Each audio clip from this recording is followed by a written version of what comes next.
Hey everybody, it's Jim. I am out here on the battlefield for the Battle of Gettysburg Podcast YouTube channel. Another little bonus content that I thought I would throw on the YouTube channel. I'm with my friend here, Steve Floyd. Steve is a extraordinary student of the Battle of Gettysburg. He's got a whole neat background that we can talk about. He's also compiler of the reference Commanders and Casualties, which is a neat little order of battle book. So Steve is an accomplished guy, and Steve and I are going to talk a little bit today about some theories about George Meade's headquarters, particularly what Meade used as his headquarters from July 4th until he departed Gettysburg a few days later. We'll talk about all that stuff. Right now, I just want to introduce Steve. Thanks, Jim. Yeah, appreciate it. Thanks for coming out on the field with me. And thanks for doing this narrative. Where are we right now? What do we want to talk about? So where we are here is at the location of Meades Headquarters on July 2nd and the morning of July 3rd. Head over there a little bit. We all know that Meade arrived at the battlefield around midnight on July 1st, and on the morning of July 2nd, he established his headquarters here at Lydia Leicester's house. And he stayed here until the afternoon of July 3rd. His headquarters is right behind the crest of Cemetery Ridge, just to the west of us. And the Union battle line was extending from this position up around Cemetery Hill and over to Culp's Hill. Meade had a headquarters guard with him, and the monuments around here are to that headquarters guard. Starting at the end down there is the 93rd New York Infantry. Then there were two companies, E and I, of the 6th Pennsylvania Cavalry. There was the Oneida New York Cavalry. And if we look to the west here, one of my favorite monuments is the 2nd Pennsylvania Cavalry, the trooper down there holding a carbine. Meade was here until the cannonade started that preceded Pickett's charge on July 3rd. And because of overshots during the cannonade, Meade was forced to leave his headquarters. Meade went elsewhere, which we'll talk about. But after the cannonade, Meade came back here to his headquarters, but he found that Lydia Leicester's house had been used as an aid station for wounded. There were dead horses all over the yard out here, and it was not habitable, and Meade had to change his headquarters site.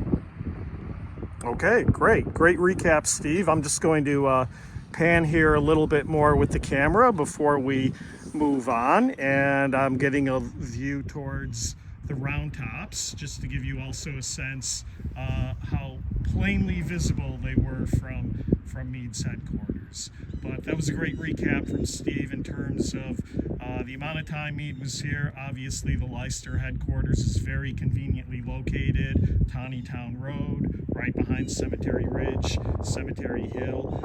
But as Steve said, eventually Meade had to move on. And that's really been kind of the mystery. For many years, people don't really know where he went to after the Leicester house. When he was forced to leave here, he went elsewhere. We'll discuss that. When he came back here after the cannonade and found the area uninhabitable, he left and he went south of here on the Taneytown Road to the Casalt place, which is right across the road from the Hummelbaugh farm, just south of us here. The Casalt place was also a field hospital, uninhabitable, and Meade actually spent the night of July 3rd in the fields behind the Casalt house, sleeping on a rock. Right, among the rocks. He was there with his staff, with some orderlies, likely with some of the headquarter guard, but he actually slept on a rock overnight. The glory of being commander of the Army of the Potomac, right? You've just won the Battle of Gettysburg and you get a rock to sleep on. Yeah. All right, well, why don't we go take a look? Okay, sounds good. When we were at the Leicester house, Steve mentioned something called the Casalt house, which I bet many people are not familiar with. So we took a ride down the Tawnytown Road, and Steve, you want to talk about where we're at? We are currently at the site of the Casalt House. Now, this was probably not the house at the time of the battle. This was probably constructed later on, even using some of the beams and some of the logs, excuse me, out of the original house. As you can see, we're across the street from the Hummelbaugh House. You can see the Pennsylvania Monument off in the distance. Now, the story is that when Meade left Lydia's house on the afternoon of the 3rd, because it was uninhabitable, he came down here for some reason. Casalt House was also uninhabitable. It was a field hospital. So he slept out in these fields somewhere. He slept on a rock on the night of July 3rd.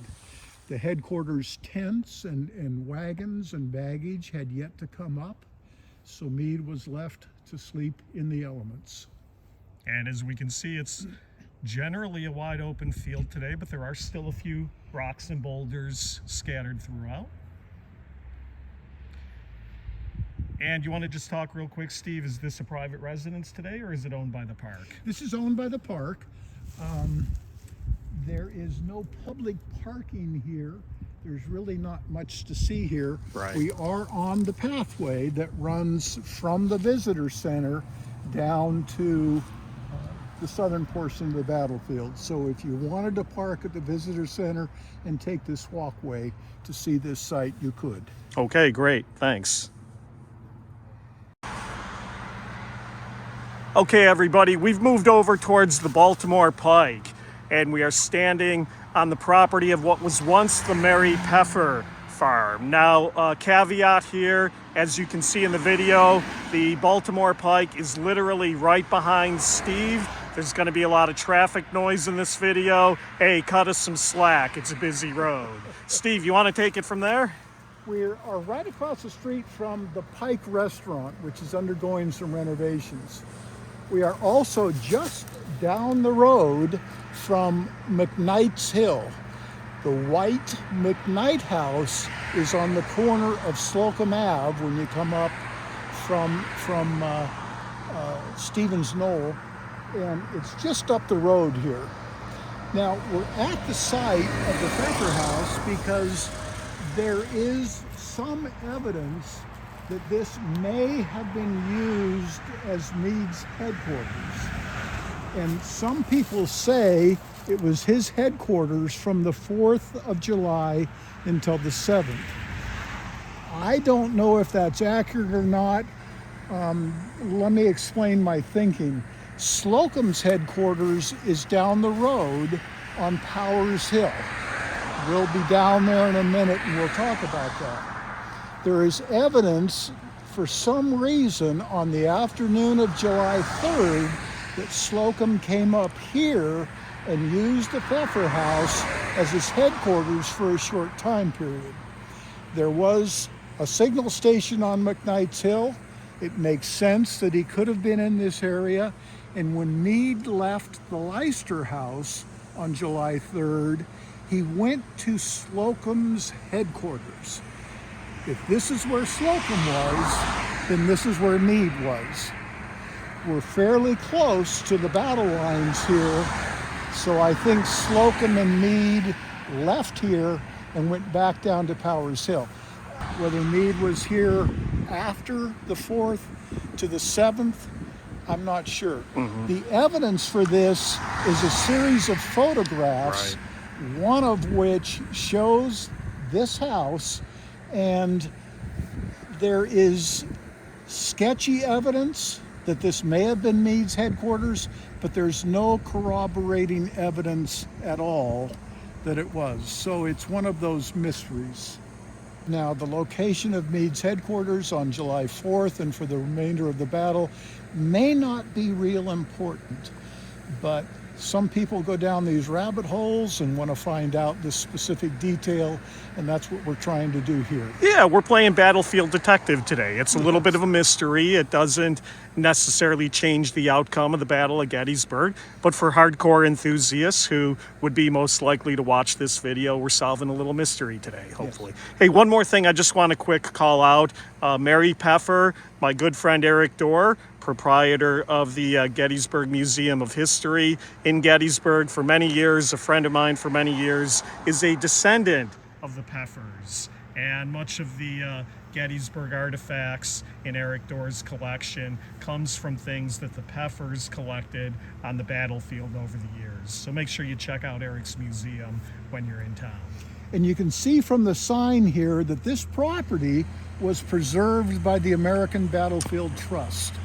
This is not within the bounds of the Gettysburg National Military Park, so it cannot be purchased or owned by the park. But with other properties adjacent to the bounds of the Gettysburg National Military Park, the Battlefield Trust has purchased to preserve. Hooray for the trust. Hooray for the trust. Okay, should we move on? Yes.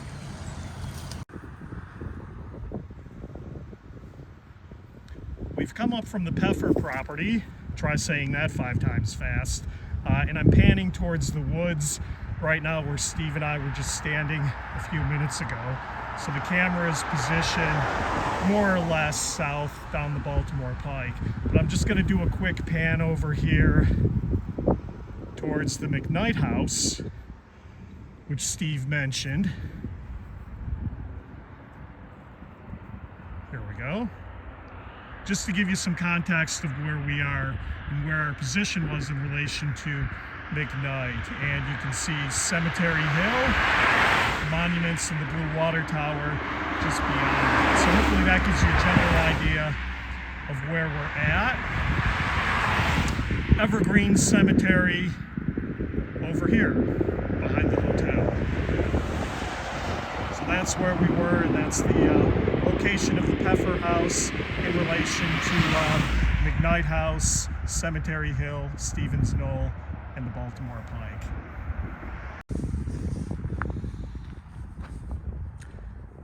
Now for the real cornerstone of our video today. We have moved down the Baltimore Pike. You can see Powers Hill in the background behind Steve. And this is really the centerpiece of Steve's theory in terms of where he thinks Meade moved his headquarters to. Much less traffic noise in this video, although the Baltimore Pike still is off to my right, so you are going to get some probably some background noise from that. So Steve, you want to take it away? Thank you, Jim. Where we are is the small parking lot on Granite Schoolhouse Lane that the park uses so that people can have access to Powers Hill. If you look up on Powers Hill here, you might be able to see a monument that is Rigby's Battery. And Slocum's headquarters was on the top of Powers Hill, right in front of Rigby's Battery. If you stand up there and look around, you'll see a kind of a circle of large natural boulders, and Slocum's headquarters was right in there. His headquarters marker is on the Baltimore Pike over here. It's one of those upright cannon tubes that is used to designate headquarters here in the park. And the plaque on the bottom says Slocum's headquarters was 260 yards from here. If you play with Google Earth and you use the ruler on yards, from that headquarters marker to that circle of stones is exactly 260 yards. So this was Slocum's headquarters during the battle. As we mentioned, he may have gone up to the Peffer House for a short time, but this is where his headquarters were.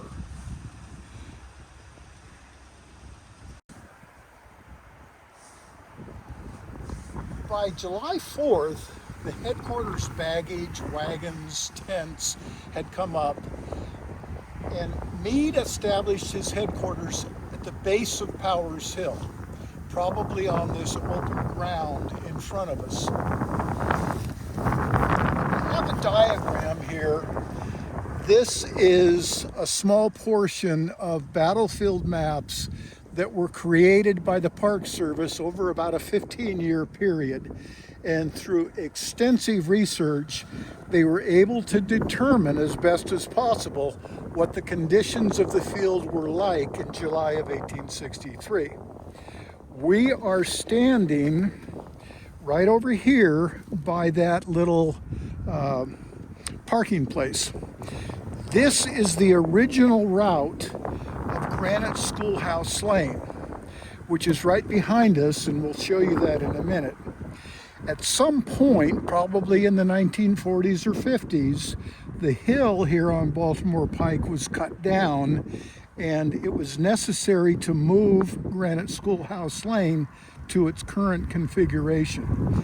This was the original intersection. Slocum's headquarters was on Powers Hill up here. This is an excellent location for Meades Headquarters. He is on the main access, the Baltimore Pike being the main route where supplies could come up. He is near a source of water for all of the horses that would be involved, headquarters guard and all of that. And he is near a signal station on top of Powers Hill. Meade is here on July 4th, and on July 4th he holds his second Council of War. This Council of War gets very, very little press. It is mentioned in histories. There was a Council of War on the 4th, but there's very little detail. Most of what we know about the council comes from Daniel Butterfield in his testimony to the Committee on the Conduct of the War. He mentions the agenda at the council. Now, let me preface, Butterfield was wounded on July 3rd and left the battlefield. So how he knows about this council is a bit of a mystery. He says, I have some notes, but nobody has ever seen his notes. It's possible that he got notes from Alfred Pleasanton, the commander of the Union Cavalry Corps. He says the council talked about various items, and they sound suspiciously like the agenda from July 2nd. Butterfield was not friendly with George Meade, and he was part of the group that wanted to denigrate Meade, wanted to say that Meade wanted to retreat from the battlefield on the night of July 2nd. And Butterfield made statements that Meade wanted to hold this council to show that he had the moral courage to remain here and continue the battle. Most likely, Meade held this council so that he could find out from all the Corps commanders present what the condition of their troops were, so that he could issue orders to General John Sedgwick to pursue Lee on the 5th. He could, Pleasanton, very specifically in later years, said that Meade gave me orders for cavalry movements on July 5th. The crux of this is I've been fascinated to know exactly where Meade held this council. Tents have come up. We know that Rufus Ingalls was sleeping in a wagon. Could Meade have used his tent to hold the Council of War? I guess it's possible, but it seems like it's rather small. In researching this area, we have the Baker House down over here where Dean Schultz lives. I've looked at the there is no damage claim for the Baker House. I've looked at the McAllister claims. I've looked at the Booker claims. There is nothing mentioned about a Council of War. There was a woman that lived here, a tenant. She has no claim. Her name was Hagen. She has no claim. We really don't know where the council was held. One recent history of the battle speculates that the Musser house, here's George Musser, and his house is down here, was the site of Meades Headquarters. However, the Musser house was a hospital for Confederate prisoners. There is some evidence that Meade used what General Neal had used for his headquarters, but we have no evidence where Neal's headquarters were. Neal's brigade was here for a time. 4 of his regiments went over on Dean Schultz's property to guard the Union right flank, and one of his regiments, the 77th New York, was left on Powers Hill to guard the wagons. If, in fact, Meade used the Booker House, it would not be the current structure that is on the property over here to our right. This stone fence line essentially is the park boundary, and everything beyond that is private property. We can see just beyond the fence line the original route of Granite Schoolhouse Lane, which, because of the cut in the road down there, ended up being suspended above the road, so they changed the route. The Booker property is on the other side of the lane, and the structure down there today would not be the structure that would have existed at the time of the battle. There are rock foundations over there. We can speculate where the house was. I would caution people that, again, that is private property, and the current structure there is in severe disrepair and quite dangerous. If, in fact, Meade used a structure for his council on July 4th, it must have been the Booker House. All of the research that has been done shows no positive evidence of what structure was used. And when I say all of the research that's been done, going through the vertical files at the park, going through numerous volumes of history, looking at correspondence, newspaper correspondence reports, looking through the reports of all the headquarters guards, nobody says where the council was held, whether it's the Booker House or a tent. Okay, Steve, so that kind of wraps up your detective work on the battlefield today. In summary, you feel pretty confident that this is where George Meade went? I do. All of this started over 3 years ago when I was out here with one of the battlefield guides helping him vet a tour, and I got curious, where exactly was Meade's headquarters on July 4th? And 3 years of off and on research has not revealed any definitive answer. You know, and as we've touched on, is it critical to understanding the Battle of Gettysburg? No, but No. you know, as I always say, I mean, we're kind of in a Renaissance period right now where George Meade is being re-examined by scholars and historians and coming out in a much more favorable light than sort of the traditional view of Meade. So I think anything that can kind of retrace his movements and his decisions, you know, is important stuff. And it's surprising to me that 160 years after the battle and 100 years after numerous histories have been written, that we can still delve into detail, into research, into sources, and begin to refine some of our thoughts about the battle and even these peripheral happenings to the battle. Agree. Well, it's a very cold and blustery January day while we're out here. Steve, I want to thank you for taking the time to come out here and do this. And again, folks, this is a little bit of a bonus on our Battle of Gettysburg Podcast YouTube channel. Hope you've enjoyed it, and we'll see you soon with some other stuff. Thanks, and take care. Thank you, Joe.